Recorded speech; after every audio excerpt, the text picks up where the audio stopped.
en la vida y el trabajo de los siervos de Cristo. Así que vemos al Espíritu Santo obrando en la obra misionera y en el crecimiento de la iglesia primitiva. Y vamos a observar en el día de hoy, en este estudio número 7, cómo el Espíritu Santo, como les dije, es nuestro GPS o GPS, como decimos en inglés, cómo el Espíritu Santo, cuando está haciendo su trabajo, la iglesia no solamente crece en números, sino que crece en cuanto a lo espiritual y las personas son cambiadas, son transformadas. El texto áureo dice, y mientras Pedro pensaba en la visión, le dijo el Espíritu: he aquí, 3 hombres te buscan. Levántate, pues, y desciende, y no dudes de ir con ellos, porque yo los he enviado. Y esto está en Hechos 10, del 19 al 20. Y nuevamente de esto vamos a hablar en el día de hoy, de la visión que tuvo Pedro y de cómo el Espíritu Santo le guía en medio de esa visión para que él pueda abrir su forma de pensar. Yo me acuerdo, hace unos años, que nosotros teníamos una hermana puertorriqueña, ella, una persona muy linda, que estaba muy contenta en la iglesia. En estos tiempos no está con nosotros porque se mudó de estado, pero ella estaba muy contenta en la iglesia y le encantaban las predicaciones, le encantaban los estudios y le gustaba mucho, se sentía muy en familia. Y un día, después del servicio, me estaba diciendo lo bien que ella se sentía, lo contenta que se sentía en la iglesia y cómo le estaba hablando a unas amistades de ella sobre el ministerio. Entonces ella me dijo, en medio de su gozo, me dijo que ella les estaba explicando a unos amigos de ella que ella estaba súper contenta en la iglesia, que la iglesia era perfecta, que lo único que no era perfecto era que sus pastores eran dominicanos. Que eso era lo único que no era perfecto. Sí. Entonces, ella lo estaba diciendo con mucho amor, explicándolo todo, pero en realidad ella tenía un prejuicio. Ella no podía creer que estaba tan bien, pero que con todo eso que eran dominicanos los pastores. La señora quizás no lo hubiera entendido, pero ella tenía un prejuicio en contra de los dominicanos. Todos tenemos prejuicios, nosotros también. No, los prejuicios son formas de pensar que usualmente un grupo grande de personas asume y por eso se vuelve prejuicio. Un prejuicio no sale de la noche a la mañana. Hay un grupo de personas que piensa así para que entonces casi la mayoría asuma que es igual, que es lo mismo. No solamente en este caso le pasó a la señora, y esto obviamente todos los puertorriqueños no piensan así, esto es un prejuicio que ella tenía en particular. Sin embargo, nosotros los dominicanos tenemos prejuicios fuertes en contra de los haitianos. Nosotros, mientras la persona más oscura es, consideramos que no son iguales a nosotros, que son peor, y tendemos a decir cosas como que yo quiero que mi hijo se case con un blanquito porque tiene que mejorar la raza. Como que la raza se mejora porque la persona con la que tu hijo se case o tu hija tenga un color más claro. Son cosas que no están allá afuera, están dentro de la iglesia. Son cosas que nosotros pensamos y las pensamos no porque somos personas malas, sino porque desde chiquitos nos enseñaron eso. Quizás usted de Colombia le enseñaron que los venezolanos no son una buena cosa. Quizás usted es japonés y le enseñaron que los chinos son demasiado vulgares y son demasiado bullosos, ruidosos. Todas las razas tienen prejuicios en contra de otras. Y hay personas que tienen prejuicios a sí mismo porque la iglesia está formada de la gente en el mundo. Y donde quiera que venimos con un prejuicio. Y esto estaba pasando dentro de la iglesia y estaba haciéndole daño a la iglesia primitiva. Y el Espíritu Santo lo corrige. Y nosotros hoy vamos a aprender cómo lo corrige. Y vamos a aprender que nosotros tenemos prejuicios. Y que nosotros tenemos que dejar que el Espíritu Santo los corrija para nosotros poder avanzar y alcanzar en la obra misionera a otras culturas. Porque Dios tiene un propósito y es que todos se salven. Y mis prejuicios impiden el propósito de Dios. Porque yo no trato a todos por igual. Porque vengo con una maleta de problemas en mi mente que me enseñaron, que recibí, que entendí, y eso puede perjudicar el evangelio, y lo perjudica. Entonces, no va a cambiar, esos prejuicios no van a cambiar si yo no dejo que el Espíritu Santo haga la obra en mí. Así que vamos a ver un poquito más la problemática de Pedro. Objetivos. Número 1, comprender la necesidad de ser guiados por el Espíritu para hacer la obra misionera. Número 2, asumir un carácter humilde que permita al obrero atender la orientación del Espíritu. Y número 3, aplicar debidamente la voluntad del Espíritu Santo a la conducta cotidiana. Y aquí no solamente la conducta cotidiana, sino la conducta de nosotros como miembros de la iglesia. ¿Qué hacemos nosotros para que los hermanos se sientan bienvenidos? Que las visitas se sientan que somos una familia, no importando el color de su piel.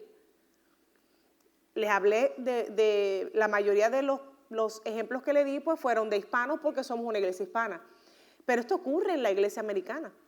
La iglesia afroamericana tiene una tendencia pues a recibir mejor quizás a los que son de tendencia, los que son afroamericanos. Y a veces también las iglesias blancas o Caucasian, decimos en inglés, también reciben mejor a las personas de su misma raza. Esto no viene de Dios, esto viene de nuestra cultura y en el nombre de Jesús hay que echarlo fuera, porque no es la voluntad de Dios. Así no es que las almas se salvan. Nosotros tenemos que poder todos adorar a Dios unidos, sin ningún prejuicio. Aún dentro de nuestros países, a la gente del campo lo menospreciamos, al de la ciudad como que es una gran cosa. Esto pasaba en la iglesia primitiva. Así que vamos a aprender cómo el Señor resuelve esta situación, ¿verdad? ¿Sabe que los prejuicios se van cuando maduramos en Dios? Mientras menos madurez usted tiene en Dios, más prejuicios tiene. Así que es importante dejar que el Espíritu Santo obre en nosotros para poder madurar. ¿Quién era Cornelio? Este es el primer personaje que vemos en el libro de Hechos, capítulo 10, y vamos a aprender que este hombre era un hombre gentil. Él no era judío, y al ser gentil, pues no era bienvenido en la iglesia. Por lo menos no en esta iglesia primitiva, hasta que Dios no obró. Vamos a aprender un poquito de él. Vamos a leer, aunque la guía nos exhorta a utilizar Hechos 10:7, vamos a comenzar para aprender un poquito más de Cornelio en Hechos 10, del versículo 3 al 6. Un día, como a las 3 de la tarde, tuvo una visión. Vio claramente a un ángel de Dios que se le acercaba y le decía: Cornelio. ¿Qué quieres, Señor?, le preguntó Cornelio, mirándolo fijamente y con mucho miedo. Dios ha recibido tus oraciones y tus obras de beneficencia como una ofrenda, le contestó el ángel. Envía de inmediato a algunos hombres a Jope para que hagan venir a un tal Simón, apodado Pedro. Él se hospeda con Simón el curtidor, que tiene su casa junto al mar. Aquí vemos en los versículos del 3 al 6 que el personaje principal es Cornelio. Y Cornelio era romano. Él era como administrador. Él era, dice, ¿cómo es la palabra? Dice centurión.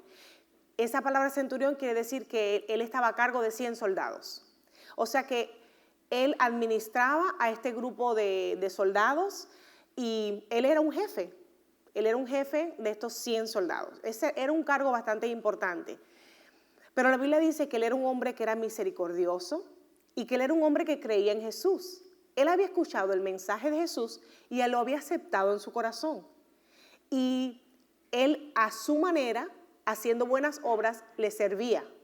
Entonces, él tenía un nivel de espiritualidad y un nivel de amor a Dios y de compromiso, que el Señor le envió un ángel con un mensaje. No a Pedro, que le envió el ángel, que es el judío, a Cornelio, el gentil, al que no era aceptado. Si usted nos sigue en los estudios que nosotros damos, usted conoce un poquito sobre el pueblo de Israel.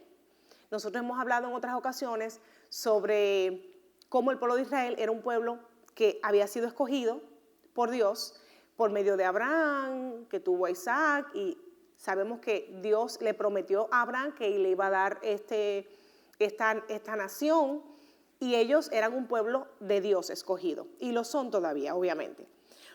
¿Qué pasa? Que al ellos crecer, los niños crecer con estas creencias de que somos el pueblo de Dios y esta diferencia de que nosotros somos escogidos, se había metido un orgullo dentro de ellos, donde ellos entendían que ellos ni podían ni mirar a los que no eran judíos, ni podían entrar a su casa, ni podían sentarse a su mesa, ni podían comer con ellos, ni tocarlos tan siquiera. Era como una diferencia bien grande. Entonces, esto crea un prejuicio, que desde pequeñito el niño sabe, tú eres especial, tú eres mejor, tú no eres como ellos son pecadores, tú eres la raza de Dios, tú eres real sacerdocio. Ahora viene Cristo y predica un evangelio diferente, predica un evangelio de amarnos los unos a los otros. Esto era algo totalmente diferente para ellos. Y muchos entendían que cuando el Señor decía amarnos unos a los otros, era que yo amara a los judíos como yo, no que amara a los gentiles. Entonces, Cristo se va, la iglesia continúa creciendo y ahora el Espíritu Santo comienza a obrar en los apóstoles, en los discípulos, para que ellos comiencen a aceptar que el plan de Dios es diferente a lo que ellos piensan. Y tomó un tiempo eso. El Señor utiliza a Cornelio en este proceso. Lo que el ángel le dice a Cornelio es que mande atalayas, mande de sus propias personas a visitar a Pedro. Pedro era el Pedro que conocemos, Pedro el discípulo, que había predicado, hace unas cuantas semanas hablamos de que predicó y en Hechos 2 y se convirtieron muchísimas almas. O sea que este es un hombre que le falló a Dios, pero él lo perdonó y era uno de los agentes que estaban ganando almas para Cristo. Dice aquí entonces del versículo 7 al 8, ¿qué ocurre cuando llega la información de Cornelio a Pedro? Después de que se fue el ángel que le había hablado, Cornelio llamó a 2 de sus siervos y a un soldado devoto de los que le seguían regularmente. Les explicó todo lo que había sucedido y los envió a Jope. Este fue del 7 al 8. Yo tengo otra versión. Ok, entonces ya esto lo cubrimos de que él envía a esos soldados a ir a la casa de Pedro. Vamos a continuar leyendo del 9 al 10. La visión de Pedro. Al día siguiente, mientras ellos iban de camino y se acercaban a la ciudad, Pedro subió a la azotea a orar. Era casi el mediodía. Tuvo hambre y quiso algo de comer. Mientras se lo preparaban, le sobrevino un éxtasis. Aquí vemos qué está haciendo Pedro antes de recibir esta visita. Pedro está, como se había dicho aquí, está en una casa y está con hambre. Y dice la Biblia en este versículo número 9 que él subió a un lado aparte, a la azotea, como al techo. Se usa mucho en Israel que por la calor y porque es un sitio como desierto, se hace como en vez de tener al frente una terraza, se hace algo en el segundo piso. Porque mientras más alto, pues las brisas y es mucho mejor la temperatura. Entonces se preparan los techos como si fuera un lugar para relajarse, con diferentes almohadas y uno pues ahí descansa. Entonces Pedro usó este lugar para orar. Pedro había aprendido de Jesús que había que alejarse de la gente para orar. Y esta es una enseñanza muy importante para nosotros. Es bueno orar, como habíamos dicho en grupos, y hablamos de esto hace unas cuantas semanas, es bueno orar en comunidad, en la iglesia, pero también hay que tener un tiempo individual. Y el tiempo apartado, donde está tú y Dios solos, es el mejor momento para Él hablar contigo y trabajar en diferentes cosas. Entonces Pedro estaba esperando que le hicieran algo de comer. Mientras él esperaba y tenía hambre, dijo, voy a orar, voy a aprovechar, y subió a la azotea. Y aquí Dios tiene un encuentro con él. Acuérdense que acabamos de leer que Cornelio le envió 2 mensajeros. Los mensajeros no habían llegado. Y el Espíritu Santo comienza a decirle a Pedro diferentes cosas y hay unos hombres que van a venir a visitarte. Los judíos tienen la tradición, y una tradición muy hermosa, de orar 4 veces al día. Ellos oran a las 6 de la mañana, que es cuando comienza el día para ellos. Oran a las 9 de la mañana, oran a las 12 del día y oran a las 3 de la tarde. Piense en esto, analícelo y evalúe cuántas veces oramos nosotros. Ellos oran 4 veces. Cada 3 horas oran. Y hay una oración muy hermosa que ellos hacen cada vez que oran, que le dicen Shema. Y esa oración está en Deuteronomio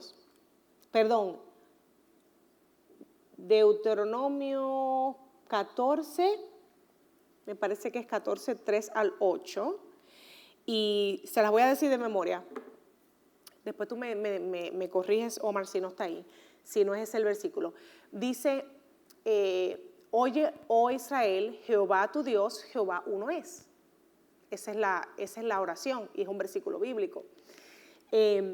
Entonces, en esta oración, ellos le están diciendo a Dios, tú eres el único para mí. Tú eres el único y tú eres el primero. Y la repiten cada vez que oran. Es algo que le enseñan a sus hijos, es algo que ellos viven por esta oración. De que Jehová el Señor, Jehová uno es. Porque sabemos que Dios desde el principio les enseñó, por medio de todas las cosas que ellos pasaron, que no podemos tener imágenes ni ídolos, ni podemos tener a nadie más en el corazón primero que a Dios. Entonces esto es algo que ellos repiten y repiten. A las 3 de la tarde fue que Jesús murió. A esa hora fue que Él expiró. Y a esa hora ellos oran, a las 3 de la tarde. Oran, como les dije, a las 12 del día, a las 9 y a las 6. Es como que tienen un intervalo de 3 horas. Y cada vez que llega esa hora específica, ellos oran. Hay personas que les gusta orar en la madrugada. Hay personas que les gusta orar al final del día. Usted tiene que evaluar qué es mejor para usted. ¿Cuándo está usted más alerta? ¿Cuándo está más? Su espíritu se puede conectar mejor con Dios. Si usted es una persona que trabaja bien duro en el día y que cuando ya llega la noche ya su cuerpo no da para más, ya usted está exhaustado, ya no sirve para nada. Trate de orar y vea si ese es el mejor momento. Si usted ve que usted lo que hace es que se duerme y que ya no puede ni pensar del cansancio, esa no es la mejor hora para usted orar. Usted quiere estar alerta, usted quiere estar pendiente, usted quiere saber lo que está hablando con Dios. Entonces busque el mejor momento físicamente para usted orar. Hay personas que les gusta hacerlo en el medio del día, toman un tiempo para orar. Y lo pueden hacer también, pueden mentalmente parar todo y poderse concentrar.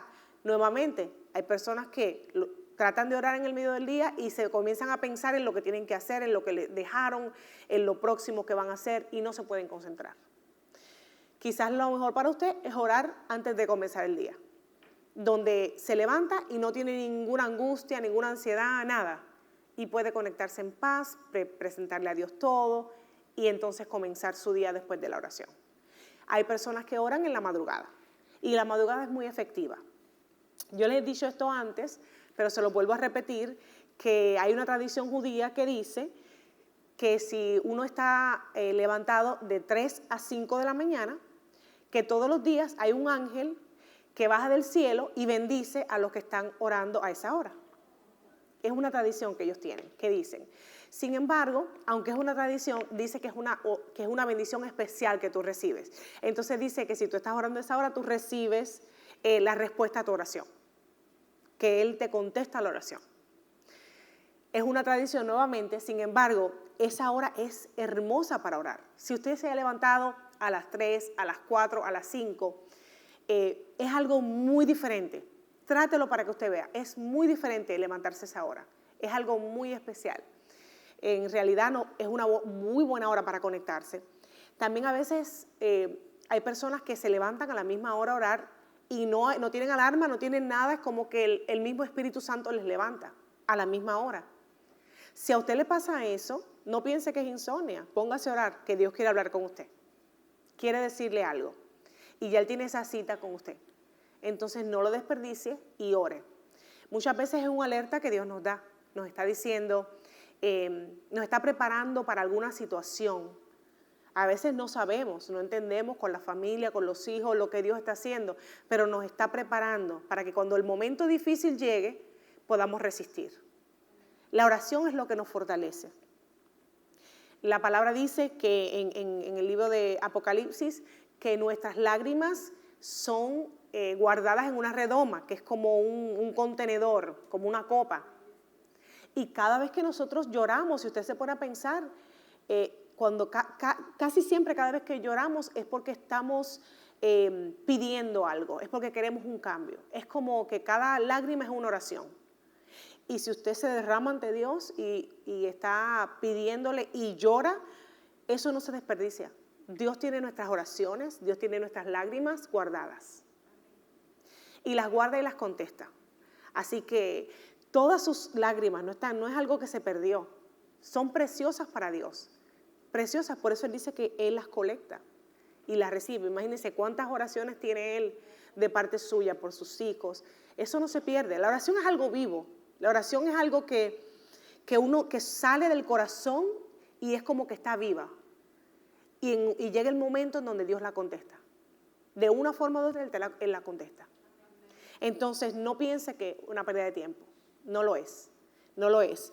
Y ninguna se va a quedar así como a la deriva, sino que Dios tiene un propósito con cada una de ellas. Amén. Entonces dice aquí que estaba orando en la hora sexta. Que la hora sexta es las 9 de la mañana, en el acorde al tiempo judío.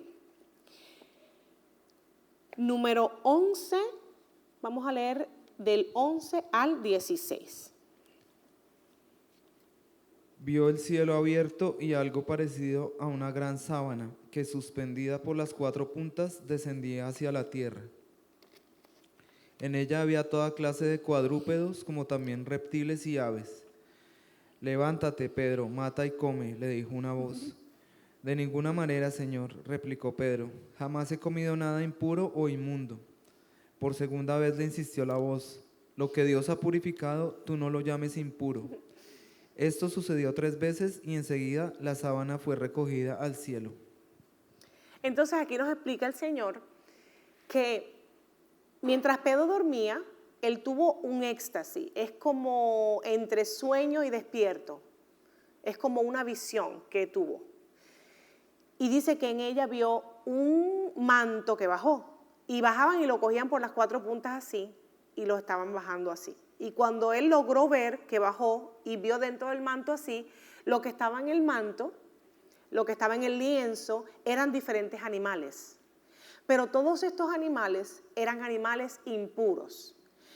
La Biblia dice que el pueblo judío, nos explica en el libro de Deuteronomio, nos explica que había una lista de animales que eran limpios, considerados limpios, porque se podía comer, y había una lista de animales que eran considerados impuros o animales sucios, que Dios le dijo al pueblo de Israel: ustedes son mi pueblo sagrado y yo no quiero que consuman estos animales. Por cierto, el murciélago de la coronavirus que anda por ahí está en los impuros. Está bien impuro, sí. Sea que venga del coronavirus o no. Me va a criticar el pastor, ¿qué es lo que hace?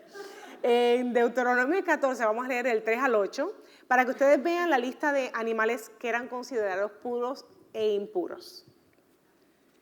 No comas ningún animal abominable. Los que podrás comer son los siguientes: el buey, la oveja, la cabra, el ciervo, la gacela, el venado, la cabra montés, el íbice, el antílope y el carnero montés. Podrás comer cualquier animal rumiante que tenga la pezuña hendida y partida en 2, pero no podrás comer camello, liebre ni tejón, porque aunque rumian, no tienen la pezuña hendida. Los tendrás por animales impuros. El cerdo es también impuro porque aunque tiene la pezuña hendida, no rumia. No podrás comer su carne ni tocar su cadáver.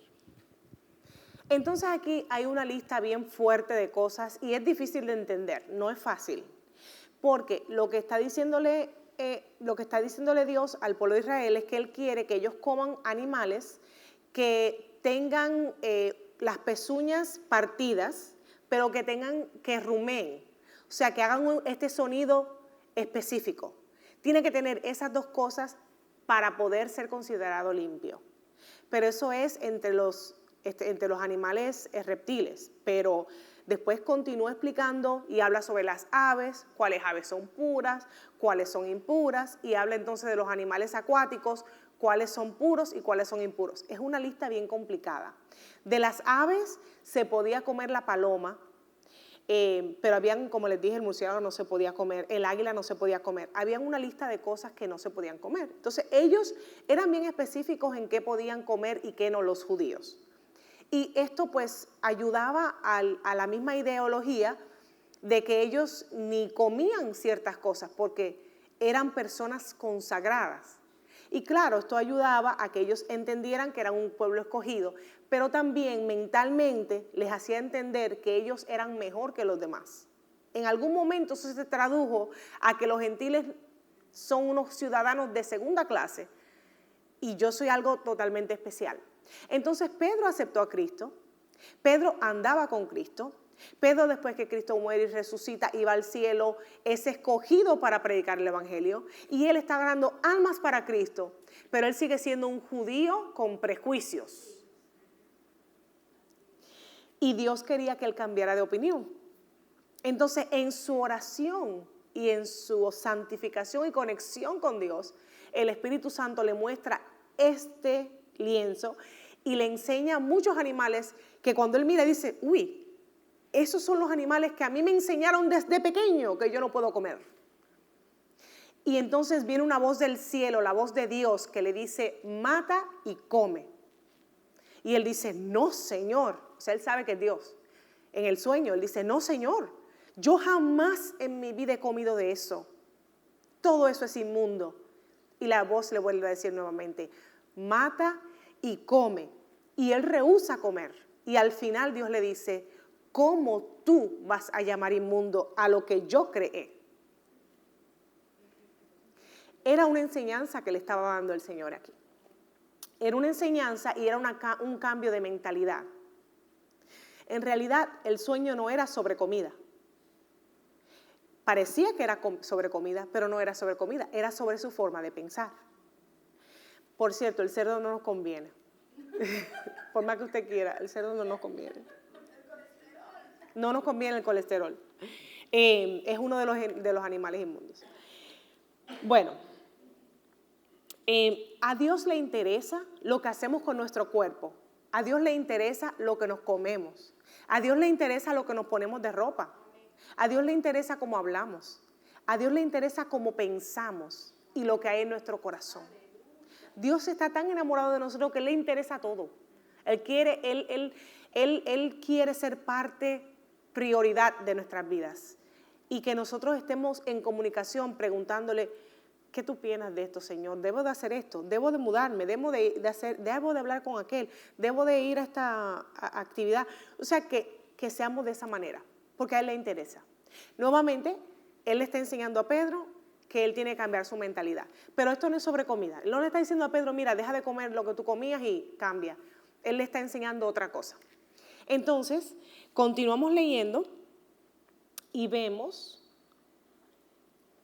cuál es la intención de Dios con esta visión que le dio a Pedro. Vamos a leer en el versículo, voy a leerlo yo el versículo 13 nuevamente. El versículo 13 del capítulo 10 de Hechos dice, y le vino una voz, levántate, Pedro, mata y come. Entonces Pedro dijo, Señor, no porque ninguna cosa inmunda, común o inmunda, he comido jamás.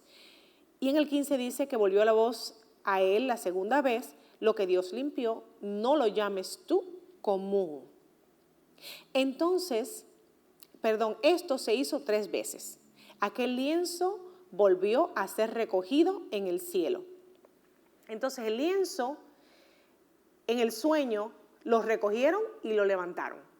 Y Pedro se levanta del sueño y comienza a pensar, ¿qué quiere decir esto? Porque él sabe que Dios le habló, pero no entiende. Esto nos pasa a nosotros constantemente. Dios nos habla y nosotros no entendemos lo que nos está diciendo. Yo le he dicho esto pues, a las personas, líderes muy cercanos de nosotros, que mientras nosotros vivíamos en New Jersey, de donde nosotros somos, yo me soñaba por años, todas las noches con el mismo sueño. En el sueño yo estaba corriendo porque estaba tarde y yo tenía un bulto y andaba con un papel que era un schedule, era un itinerario de clases. Entonces sonaba la campana de una escuela y yo tenía que correr porque llegaba tarde. Y yo soñaba eso todos los días, casi todos, eran pocos los días que no soñaba eso, por años, quizás 3, 4 años. Y yo me puse a ayunar y a orar y a pedirle a Dios que me enseñara lo que esto quería decir. Porque yo trabajaba como terapista en una unidad de psiquiatría y mi esposo trabajaba haciendo diferentes, trabajando en comercios con diferentes comerciantes. Y yo decía, pero ¿qué es esto lo que Dios me está diciendo? Y éramos asistentes a nuestro pastor y trabajamos en la iglesia y yo me soñaba siempre lo mismo. Y hubo un momento que comencé a ayunar y a orar sobre la situación y no recibí nunca una respuesta de Dios. Entonces yo asumí y dije, no, esto es que Dios quiere que yo estudie. Porque me sueño en una escuela todos los días, Él quiere que yo estudie. O sea, porque no somos brutos. Todos los días me sueño en una escuela, Dios quiere que yo estudie. Eso es lo que yo entendí. Pues yo cogí y yo había terminado, ya yo tenía una licenciatura en biología, pero dije, no, yo voy a hacer la maestría porque esto tiene que ser que Dios quiere que yo estudie. Y me fui a una universidad y comencé a hacer mi maestría, no sabía en qué. Dije, bueno, como yo trabajo en psiquiatría, voy a comenzar en psicología, voy a comenzar a estudiar. Y tomé unas cuantas clases, era bien difícil tener niños pequeños, estar en la iglesia trabajando y estudiando, pero tomé como 4 clases ahí. Y después en ese tiempo Dios nos llamó a pastorear. Me llevé mis créditos, dije, bueno, Dios me dice que pastoree, me voy a ir a hacer su voluntad. Y no entendía todavía por qué me soñaba con una escuela todos los días. Hoy, que estoy como principal en una escuela y suena la campana y salgo corriendo, digo, wow, pero verdad que Dios me estaba hablando a mí. Dios me estaba diciendo algo que yo no entendía. No entendía. No entendía. Entonces, Dios nos habla a nosotros. Él nos habla. Lo que pasa es que nosotros no entendemos el mensaje. Pero en algún momento lo vamos a entender. Porque Él no nos dice las cosas por casualidad. Nos dice con un propósito. Cuando llegó la oportunidad de yo estar de tomar esta posición que tengo de principal, lo primero que me llegó a la mente fue, este es el lugar donde yo tengo que estar. Porque yo me soñé esto muchos años. Esto era lo que Dios me estaba diciendo. Esto era lo que Él me estaba diciendo. Entonces ya yo tenía paz porque sabía que era el plan de Dios. Amén. Yo soy de las personas que me quedo en un solo sitio toda la vida. Yo soy fiel. Yo me hubiera quedado en mi trabajo y no iba a cambiar de trabajo, pero cuando este sueño me dio a mí la confianza de que Dios me estaba guiando para tomar ese paso. Entonces, uno no entiende a veces lo que se está soñando. Y esto es lo que le pasó a Pedro. Él estaba, dice la Biblia que está pensando en el 17, dice, y mientras Pedro estaba perplejo dentro de sí sobre lo que significaría la visión que había visto, he aquí los hombres que habían sido enviados por Cornelio, los cuales preguntando por la casa de Simón, llegaron a la puerta. Mientras Pedro pensaba, pero ¿qué cosa es esto? ¿Qué es lo que Dios me quiere decir? Porque no entiendo el sueño. Entonces, si usted tiene un sueño raro, especialmente si es un sueño que persiste, pregúntele a Dios, ¿qué tú quieres, Señor? A veces nosotros nos soñamos algo y nos levantamos y es como que es que yo lo viví, todo lo que es como que no parece un sueño, parecía la realidad. Ponga la atención, porque Dios habla por medio de los sueños y hay algo que le quiere decir. Así que Pedro, mientras está preguntándose, dice la palabra que entonces llegan los hombres que Cornelio envió, los soldados, a la puerta y comienzan a preguntar por Pedro. Vamos a continuar leyendo de los versículos 18 al 20 a ver qué ocurre en esta historia. Llamando, averiguaron si allí se hospedaba Simón, apodado Pedro. Mientras Pedro seguía reflexionando sobre el significado de la visión, el Espíritu le dijo, Mira, Simón, 3 hombres te buscan. Date prisa, baja y no dudes en ir con ellos, porque yo los he enviado. Pedro bajó y les dijo a los hombres, aquí estoy, yo soy el que ustedes buscan. ¿Qué asunto los ha traído por acá? Mire qué hermoso. Pedro nunca en su vida iba a aceptar esa visita, ni iba a dejar que esos hombres entraran a donde él estaba, ni iba a hablar con ellos porque eran soldados romanos, gentiles, pecadores, malvados, malos, y yo soy santo. Esa era su opinión. Sin embargo, este sueño que lo dejó a él perplejo, fue la prueba que él necesitaba para él hacer algo diferente a lo que él hacía siempre. Y esa era la idea del sueño. Lo que tú has aprendido toda tu vida, lo tienes que dejar al lado y ahora hacer lo que yo te estoy diciendo. Y cambiar totalmente. Y es difícil porque él había entendido toda su vida que eso era lo que él tenía que hacer. Comer eso, que él era especial, que él no se podía juntar con esa gente. Y ahora Dios le dice algo distinto. Y este era el plan misionero de Dios. Muy diferente al plan de Pedro. El plan de Pedro era llenar la iglesia de judíos para Cristo. Y el plan de Dios era, no, que se salven todos. Y quizás la idea de nosotros es una cosa y yo estoy segura que la de Dios es otra. Porque Dios tiene un sentido del humor increíble. Si usted es racista y a usted no le gustan los haitianos, créame que su hija se va a casar con un haitiano. Y usted va a tener su nieto haitiano y usted va a ser feliz y va a aprender. Si usted no quiere a un colombiano, a un mexicano, créame que Dios se lo va a poner al frente para que usted aprenda a amarlos a todos, a que el Señor tiene un propósito con todos, a que usted no es mejor que nadie. Dios nos enseña de esa manera. Dios nos enseña de esa manera a nosotros, amén. A aceptar.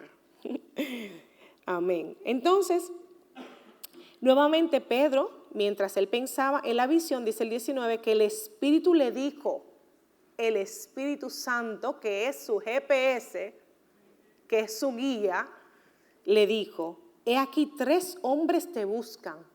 Antes de los hombres tocar la puerta, 3 hombres te buscan. Levántate, pues, desciende, que él estaba en la azotea, y no dudes. Oiga, no dudes, la palabra que le dijo, no dudes de ir con ellos porque yo los he enviado. El Señor le dio a Pedro un sueño y a Cornelio el gentil le mandó un ángel a hablar con él y a hacer esto, a enviar a los soldados. ¿Sabe que Pedro escuchó? Hombre de Dios, él escuchó y si continuamos leyendo vemos que él fue con los soldados y él le predicó a todo el que estaba en la casa de Cornelio y muchas personas aceptaron a Cristo. Y de ahí en adelante Pedro comenzó a predicarle a los gentiles. Ya él no le predicaba solamente a los judíos. Ya él no entendía que la iglesia era para los judíos solamente. Nosotros tenemos que cambiar nuestra forma de pensar. Tenemos que dejar que el Espíritu Santo nos cambie. Dios ha estado hablándome a mí en estos últimos tiempos, especialmente sobre los jóvenes. Porque la generación después de mí, que nació del 2000 en adelante, son lo que nosotros le llamamos la generación Y, después de nosotros que somos la X, la Y, o los millennials.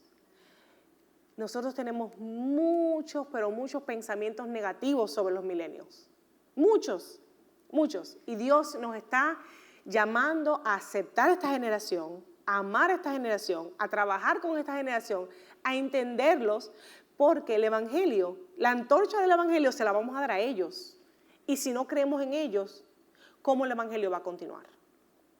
Ellos piensan diferente, ellos tienen un vocabulario de emojis, de caritas feliz, de quiero, no quiero, es una cosa loca. Pero hay que tratar de entenderlos porque el evangelio va a continuar con ellos. Nosotros vamos a hacer los que estamos detrás sentados y ellos son los que van a empujar el evangelio hacia adelante.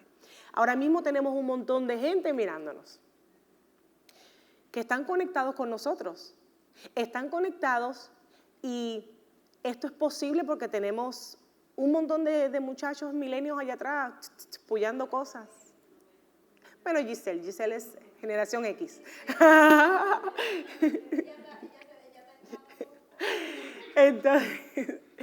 Entonces, nuestro prejuicio no puede impedir que el evangelio crezca. Nosotros no podemos hacer lo que hicieron con nosotros. Yo me acuerdo de un señor una vez que, no me acuerdo dónde yo estaba jovencita en ese tiempo, y él se me sentó al lado y me dijo, yo creo que se les he dicho esto antes, él me dijo, ¿tú no te sientes mal que a la gente de tu generación no le dieron ni un nombre? Nosotros somos los boomers, pero a ustedes no le dieron ni un nombre, ustedes le dieron una letra, la X. Me dijo así el tipo. Y yo no sé de dónde me salió, porque la generación mía es un poco cínica. Decimos lo que pensamos así, ¡fua! Entonces yo le dije, fíjense que yo no tengo problema con eso, con esa letra, porque hasta donde yo sé, todas las ecuaciones del mundo, siempre la solución es la X. Nosotros vamos a estar bien. Nosotros vamos a estar bien, yo le dije, vamos a estar bien. Y él se quedó callado y dice, ok. En ese momento yo me sentí que él me estaba insultando a mí y a toda la gente que nació en mi tiempo. Y cuando ahora yo reflexiono, digo, wow, hay momentos en que yo insulto a todos los milenios a la misma vez. Entonces Dios tiene que obrar en mí. Porque yo no puedo seguir pensando que ellos no saben, que no se comunican, que nadie los entiende, que son vagos. O sea, todos estos prejuicios que yo tengo que cambiarlos. Porque la iglesia va a continuar en la mano de ellos. Y si yo no creo en ellos, ¿cómo la iglesia va a continuar? Si usted no cree en ellos, en nuestros hijos, porque son nuestros hijos, ¿cómo la iglesia va a continuar? Que no nos pase lo que le pasó a tantas personas en la antigüedad, que pensaban yo soy mejor y ellos son peores. Y eso es lo que decimos cuando decimos que los milenios son vagos. Yo soy mejor y ellos son peores. Nosotros nos comunicamos cara a cara. Ellos hablan con uno y es así. Y le quieren mandar un texto y uno está al lado de ellos. Ellos no nos entienden. Es un prejuicio que tenemos nosotros, que le va a hacer daño a la iglesia. Es tiempo de que tengamos inteligencia generacional. Inteligencia generacional. Búsquelo, googleelo, que eso es una cosa. Eso quiere decir que usted comprenda las necesidades del otro grupo, la gente antes de nosotros, y que usted entienda las necesidades de este grupo milenio que está llegando. Porque de verdad que ellos son gente con pasión. Hay momentos que uno va a un restaurante y pide un sorbeto, como le decimos nosotros sorbeto, y no le dan uno en plástico, le dan uno en papel, porque ellos no quieren que se mueran los animales acuáticos. Ellos no quieren seguir usando papel. Ellos quieren leer libros en el teléfono porque no quieren que se desperdicie el papel, porque ellos quieren cuidarle el medio ambiente. Ellos tienen muchas buenas ideas, mucha pasión. Y si nosotros podemos entenderlos y alcanzar a usar sus habilidades y talentos en el evangelio, vamos a llegar muy lejos. Porque el mundo está cambiando y es el mundo que ellos están creando. Entonces, dejemos de ser como el señor que me acusó a mí de que yo no tenía ni nombre, que lo que tenía era una letra en mi generación, y sigamos pues entendiéndolos y orando por ellos, porque Dios tiene cosas grandes. Los prejuicios no nos van a ayudar. Dentro de la iglesia, sus hermanos, porque sean de otro país, no son peor, ni mejor, ni menos que usted. Ese no es el evangelio que Dios quiere. Fíjese que los 10 mandamientos hablan, y estos están en Deuteronomio 14, ahí es que están, ¿verdad? Deuteronomio 14. Están los 10 mandamientos. Yo lo voy a leer un poquito. Omar me va a leer un poquito del 3 al 8. Escuche esto, Deuteronomio 14, del 3 al 8. Los 10 mandamientos. ¿Lo leímos, los 10 mandamientos? No. Ok, esa es la cita que tengo mal. Es Éxodo 20. No lo lea, es muy largo, Éxodo 20. Ahí es que están los 10 mandamientos. Gracias, Yendi. En los 10 mandamientos, cuando nosotros los leemos, nosotros no vemos en ninguna parte que dice que tengamos que amar al prójimo. Ninguna parte. Los 10 mandamientos en Éxodo 20, si usted se pone a ver desde el 22 en adelante, les dice que no envidie la mujer del prójimo, que no envidie la casa del prójimo, que no envidie su esclava, su esclavo, sus animales. Y dice, no matarás, y no hurtarás, y ama a tu padre y a tu madre, ama a tu Dios sobre todas las cosas, pero en ningún momento dice que ames al prójimo. Sin embargo, Jesús dice, un mandamiento nuevo os doy. Mírelo aquí, Juan 13, 34 al 35. Un mandamiento nuevo os doy. Léeme ese, Omar. Este mandamiento nuevo les doy, que se amen los unos a los otros, así como yo los he amado. También ustedes deben amarse los unos a los otros. De este modo, todos sabrán que son mis discípulos si se aman los unos a los otros. Este es el punto del Evangelio. Y esto era lo que Dios le estaba enseñando a Pedro. El Evangelio no es para ti solamente y los judíos tuyos. No, es para todos. Este era el Evangelio que estaba predicando Jesús. Y nosotros como creyentes, si somos cristianos, se supone que este es el Evangelio que tenemos que predicar. Amarnos los unos a los otros. Y oiga la otra parte, como a mí mismo. Como yo me amo yo, amar al otro. Eso conlleva mucho. Eso conlleva que yo me ponga en la situación de lo hermano y la hermana y que yo quiera que me traten a mí de la misma forma. Que yo pueda aceptar que ellos tienen las mismas necesidades que yo. Cuando hacemos eso, somos verdaderos cristianos. Cuando hacemos eso, estamos siguiendo el mensaje de Jesús. Y estamos llevando a cabo el propósito de Dios. Y esto era lo que quería Dios con Pedro. Dios quería que Pedro supiera que el Evangelio, que las misiones eran más que alcanzar a los judíos. Era alcanzar diversidad a todo el mundo. Y era una meta totalmente diferente a lo que estaba pensando Pedro. Porque el Evangelio de Pedro era acuérdense que cuando él en Hechos 2 predicó en Pentecostés cuando había una fiesta y lo que había eran judíos que se habían juntado de todo el mundo. Él creía que estaba alcanzando algo grande.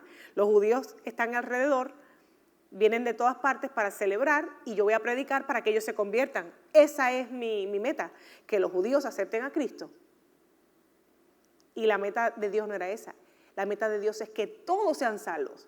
Entonces, hoy yo les exhorto a que usted piense y analice qué es lo que Dios quiere con usted. ¿Qué prejuicio quiere el Señor quitarme para yo poder alcanzar el propósito de Él en mi vida? El propósito que Él tiene, ¿verdad? Porque Él tiene un propósito para con nosotros. Él tiene una meta muy diferente a la que quizás nosotros tenemos. Así que vamos a dejar a nuestro pastor. Y acuérdese, en lo que el pastor viene, que Dios está dispuesto a usar lo que sea. El Señor usó un manto con Pedro, pero el Señor ha usado de todo. El Señor ha usado burros, Él ha usado peces, Él ha usado un árbol para sanar las aguas, Él usó el sueño de Cornelio, Él ha usado una zarza para hablarle a Moisés, Él ha usado serpientes de bronce para sanar al pueblo, y Él va a usar su situación para limpiarlo de sus prejuicios y para que usted alcance el propósito divino. Amén. Gracias por sintonizar esta programación. Espero que haya sido de bendición para ti y todos aquellos que te rodean. Amigo, si no has confesado a Jesucristo, repite esta oración conmigo. Señor Jesús, te confieso en esta hora como mi Salvador. Creo que moriste en la cruz del Calvario y al tercer día resucitaste. Por eso te pido que me inscriba mi nombre en el libro de la vida. Amén. Si hiciste esta oración en este día, busca una iglesia cercana donde puedas congregarte. De igual forma, te invito a estar con nosotros 5721 Dahlia Drive, 5721 Dahlia Drive, aquí en Orlando, Florida. Así que recibe muchas bendiciones.